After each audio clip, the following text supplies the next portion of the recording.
En el tránsito hacia el mundo helenístico, que ya sabéis que realmente es un tema de contexto, aunque va al final, bueno, estas cosas, ¿no?, de los coordinadores. Tenemos que explicar lo que es el estoicismo, el epicureísmo y el escepticismo, y ya como algo mucho más avanzado en el tiempo, realmente 6 siglos después de estos 3 primeros que vamos a explicar, tenemos que hablar algo del neoplatonismo. La filosofía helenística es una filosofía que surge tras la muerte de Aristóteles. Realmente surge con el imperio de Alejandro Magno, ¿no?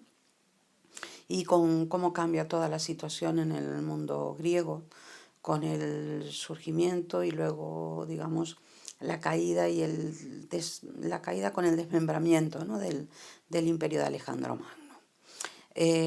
Surgen muchas escuelas, pero a nosotros nos piden que hablemos de las 3 quizás más importantes, que eran las que les mencionaba.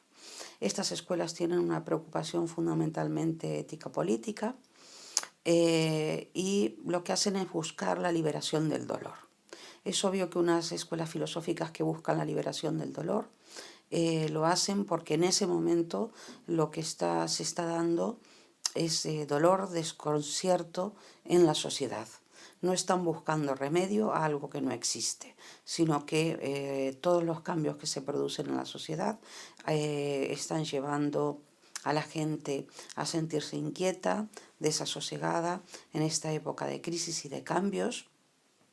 Todo esto, como les decía antes, incluye dolor y hace que el pensamiento de la época ya no se dedique a crear grandes sistemas filosóficos teniendo como horizonte una polis que ya no existe, sino que busca, este pensamiento filosófico busca una liberación del dolor y una paz, una serenidad interior que se ha perdido, ¿vale?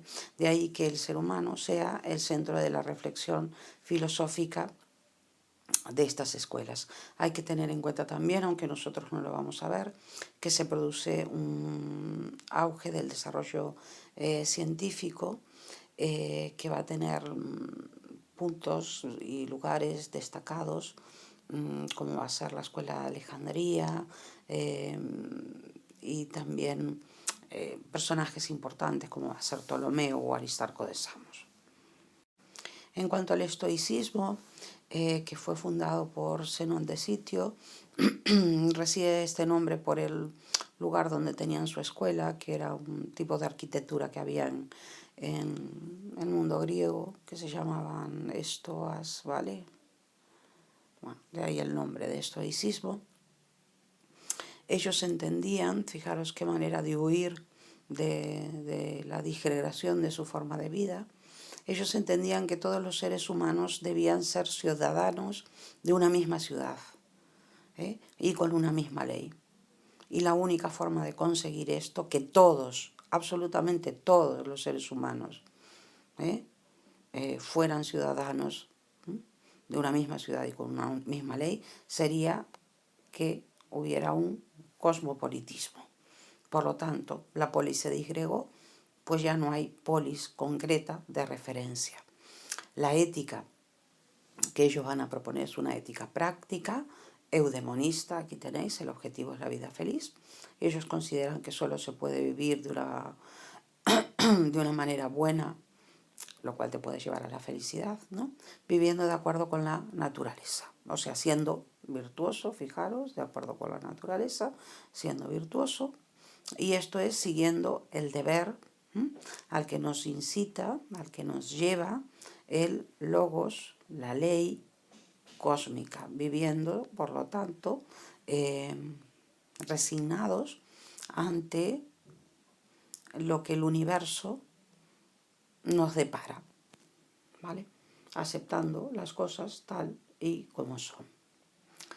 En cuanto al epicureísmo, fundado por Epicuro de Samos, ¿vale?, van a tener como núcleo fundamental de su forma de vida para contraatacar este desasosiego y este dolor del que les hablaba antes, la amistad. Ellos entienden que la amistad es el más grande de los bienes, porque es una fuente segura, de felicidad. Volvemos entonces al eudemonismo y de tranquilidad. Fijaros, es constante la búsqueda de tranquilidad por parte de estas corrientes. Por lo tanto, es lo que le va a faltar a estas sociedades, la tranquilidad. Ahora, ellos creen que van a encontrar la felicidad mediante el placer, cosa en que se diferencian de los estoicos. Los estoicos consideraban que había que vivir según la razón, el logos cósmico. Por lo tanto, había que huir de todo tipo de emoción, fuera que te llevara al placer o al displacer. El epicureísmo considera que hay que buscar el placer, por eso ellos son hedonistas. Los estoicos serían anti-hedonistas, ¿vale? El placer para los epicúreos sería el principio y el fin de toda vida buena. Lo que pasa es que no valdría cualquier placer, ni valdría tampoco en cualquier medida. Hay que hacer una selección de los deseos, porque hay placeres que nos llevan al dolor y hay dolores que nos llevan al placer. En el sentido de que hay deseos que si nosotros cumplimos sin medida y fuera de lugar o fuera del momento adecuado, nos pueden llevar a tener dolores posteriores, y hay dolores que llegado a un determinado momento, si yo paso por esos dolores, luego me pueden llevar, por dolor entendemos displacer o algo que no nos gusta, que nos produce desasosiego o que nos molesta, ¿vale? Puedo pasar por algo que no me gusta, que no me molesta en un determinado momento y que luego eso me va a traer grandes satisfacciones, ¿vale? Porque en el fondo para los epicúreos la verdadera felicidad se consigue no teniendo ningún tipo de dolor. Ese sería el auténtico placer. Y solo así podríamos disfrutar de la vida, dándonos cuenta que no necesitamos tener muchos placeres, sino que lo que necesitamos es no tener ningún dolor. El escepticismo, finalmente, fundado por Pirrón de Elis, lo que va a hacer es poner en duda, poniendo entre paréntesis, observando con detenimiento, buscando, y en el momento en que nosotros estamos observando, buscando, nos quedamos quietos, ponemos entre paréntesis las cosas, ¿no? No decimos nada, estamos buscando. Mientras buscamos no nos pronunciamos respecto a algo. El escepticismo lo que viene a decir es que como cualquier razonamiento puede encontrar otro que se le oponga, finalmente nosotros no podemos decidir nada buscando la verdad. Los seres humanos no podemos decidir nada buscando la verdad, debido a la limitación que tenemos con respecto a la realidad. O sea, tenemos bastantes problemas para captar la realidad. Ante esto lo que tenemos que hacer es esa epogé, ¿no? Esa esquepsis, ese poner entre paréntesis, ¿no? Y suspender el juicio. Y eso a lo que nos va a llevar, mirar, volvemos de nuevo a lo mismo, es a la liberación de la inquietud. Respecto al neoplatonismo, si os fijáis ya nos vamos al siglo III después de Cristo, porque seguimos en época helenística. La época helenística se extiende a todo el Imperio Romano, ¿vale?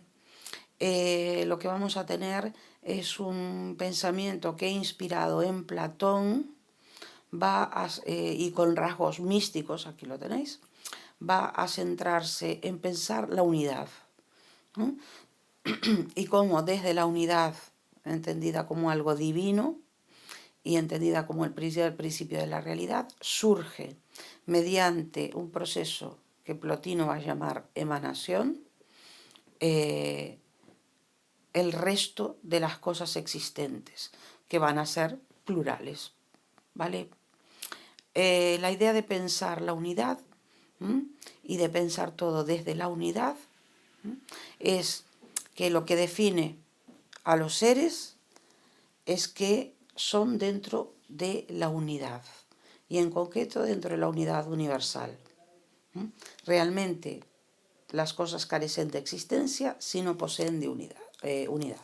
Nosotros podemos decir con forma redonda, roja, olor fresco, etcétera, pero si no decimos manzana, no estamos diciendo nada en concreto, ¿vale? A partir del 1, como les decía, y a través del proceso de emanación, vamos hacia la multiplicidad, ¿vale? Son emanaciones descendentes porque vamos desde la perfección hacia la imperfección total, llegando hasta lo último, lo más oscuro, porque aquí tenemos, está claro, la inspiración platónica, aquí tenemos la máxima luz, la máxima claridad,